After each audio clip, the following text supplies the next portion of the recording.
നവലിബറൽ സാമ്പത്തിക നയങ്ങളുടെ ഒരു കൃത്യമായ റോഡ് മാപ്പാണ് ഇന്ന് ധവളപത്രത്തിലൂടെ സംസ്ഥാന സർക്കാർ മുന്നോട്ട് വെച്ചിരിക്കുന്നത്.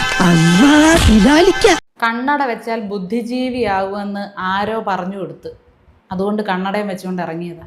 കേരളത്തിന്റെ മുഖ്യമന്ത്രി ആവർത്തിച്ച് അവകാശപ്പെട്ടുകൊണ്ടിരിക്കുന്ന ഒരു കാര്യം, സിനിമയിൽ പറയുന്നത് പോലെ ഞാൻ എന്നെ വിളിക്കുന്നത് വിമൽകുമാറാണ് എന്ന് പറയുന്നത് പോലെ. എൻ്റെ പൊന്നിക്ക, നിങ്ങളൊരു കണ്ണട എടുത്ത് വെച്ചെന്നും പറഞ്ഞ് നിങ്ങളുടെ വായിക്കൊള്ളാത്ത വർത്തമാനങ്ങളൊക്കെ പറയേണ്ട കാര്യമുണ്ടോ?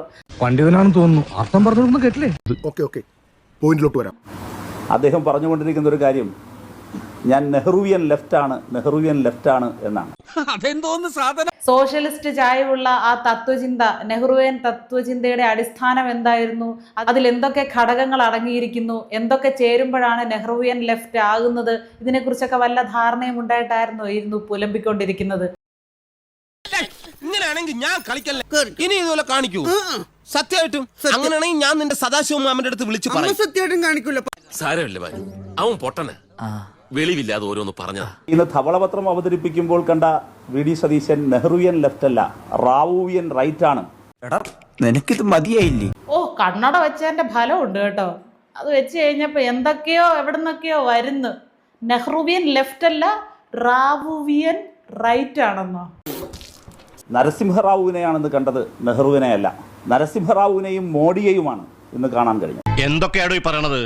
തീരബുദ്ധി നഷ്ടപ്പെട്ടിരിക്കണോ തങ്കത്തിന്? നെഹ്റുവിയൻ ലെഫ്റ്റ് സിദ്ധാന്തമോ സാമ്പത്തിക സമീപനമോ അല്ല ഇന്ന് അവതരിപ്പിച്ചിരിക്കുന്ന ധവളപത്രത്തിൽ നിഴലിച്ചു നിൽക്കുന്നത്. പിന്നെ എങ്ങനെ എന്ത് നിഴലിച്ച് നിൽക്കുമെന്നായിരുന്നു അണ്ണം പ്രതീക്ഷിച്ചത്? വെള്ളിയാഴ്ച ദിവസമായിട്ട് നീ എന്നെ വെല്ലുവിളിക്കുന്നോടി? തച്ചോളി ഉദയനന്റെ കുടുംബമാടി ഞാൻ. വേണ്ടി വന്ന ഞാൻ വാള് വെച്ച് കളയും. 91 അധികാരത്തിലേറിയ നരസിംഹറാവു ഗവൺമെന്റാണ് വലിയൊരു ഷിഫ്റ്റിലേക്ക് കൊണ്ടുപോയത്. എന്നാലും ഒരു ധവളപത്രം അങ്ങോട്ട് ഇറക്കിയപ്പോൾ എല്ലാത്തിൻ്റെയും പെടപെടപ്പ്, വാതുറന്ന് സംസാരിക്കാൻ അറിയാത്ത ആളുകൾ വരെ മാളത്തിൽ നിന്ന് ഇറങ്ങി വന്ന് എന്തൊക്കെയോ ചിലയ്ക്കുന്നുണ്ട്. ഇതാണ് ഈ കമ്മ്യൂണിസ്റ്റ് പാർട്ടിയുടെ, പ്രത്യേകിച്ച് അരുണിൻ്റെയൊക്കെ ഒരു ഗുണം, ഞാനല്ലെങ്കിൽ അവരിൽ കാണുന്ന ഒരു പ്രത്യേക എനിക്കുള്ള താല്പര്യം. എത്ര അവർക്കെതിരെയുള്ള പ്രശ്നത്തെ പോലും ജനങ്ങളെ തെറ്റിദ്ധരിപ്പിച്ചുകൊണ്ട് മറ്റൊരു രീതിയിൽ ഉത്തരം പറയാനുള്ള കഴിവ്, അത് കമ്മ്യൂണിസ്റ്റ് പാർട്ടിയുടെ നേതാക്കൾക്ക്, അതിൻ്റെ വക്താക്കൾക്ക് ജന്മനാ ലഭിച്ചിട്ടുള്ളതാണ്. Hats off. നിങ്ങൾ എന്നെ ശരിക്കും ആക്കുകയാണോ? നവലിബറൽ സാമ്പത്തിക നയങ്ങളുടെ ഒരു കൃത്യമായ റോഡ് മാപ്പാണ് ഇന്ന് ധവളപത്രത്തിലൂടെ സംസ്ഥാന സർക്കാർ മുന്നോട്ട് വെച്ചിരിക്കുന്നത്. നാട്ടുകാർ ഭൂരിപക്ഷം പേരും പറയുന്നത് എന്താണെന്നറിയോ? നിങ്ങളെ വല്ല വർക്ക് വിസ തന്ന് ഗൾഫിലോട്ട് വല്ലതും പറഞ്ഞു വിട്ടാൽ നാട്ടിലെ പകുതി പ്രശ്നവും തീരുമെന്നാ. അത്രയ്ക്ക് ബുദ്ധിമുട്ട് നിങ്ങളെ കൊണ്ട്. ഈ നാട്ടിൽ നിന്ന് പൊക്കോണം. എന്റെ കയ്യിൽ കിട്ടിയ വെട്ടിക്കൊന്ന് ഞാൻ കെട്ടിത്തൂക്കും. കുടുംബത്തിന് നാണം കെടുത്താൻ ജനിച്ച തെണ്ടി. മിണ്ടണ്ട, അധികമൊന്നും മിണ്ടണ്ട. ആരും ഒന്നും മിണ്ടായിരിക്കുന്നതാണ് എല്ലാവർക്കും നല്ലത്. ഞങ്ങൾക്ക് ഞങ്ങളുടേതായിട്ടുള്ള നയങ്ങളുണ്ട്, ചില പരിഷ്കാരങ്ങളൊക്കെ നടത്തിയെന്ന് വരും. നിങ്ങൾ എന്തിനാണ് അതിനൊക്കെ കയറി അഭിപ്രായം പറയുന്നത്?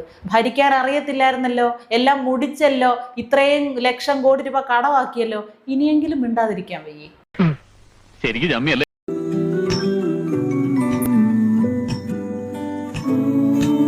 നമ്മുടെ രാജ്യം തുടർന്നു വന്നിരുന്ന വളരെ ഇക്വാളിറ്റിയിലേക്ക് എത്തുന്നതിനാവശ്യമായിട്ടുള്ള ഒരു സാമ്പത്തിക പദ്ധതിയുണ്ട്.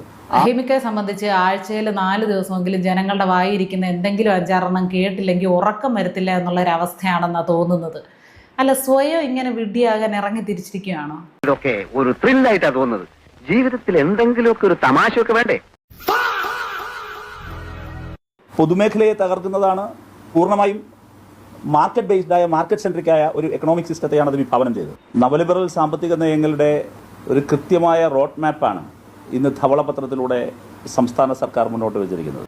ഏതൊരാൾക്കും, എത്ര വിദ്യാഭ്യാസം ഇല്ലാത്ത ഒരാൾക്ക് മനസ്സിലാകുന്ന രീതിയിലാണ് ഇവിടുത്തെ ധവളപത്രം ഇറക്കിയത്. പക്ഷെ ഇവന്മാർക്ക് ആർക്കും അത് മനസ്സിലായിട്ടില്ല.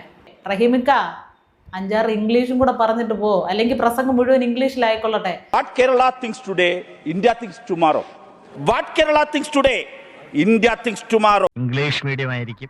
ഏതായാലും പുതിയ ലുക്ക് നന്നായിട്ടുണ്ട് കേട്ടോ. ബുദ്ധിജീവി തന്നെ.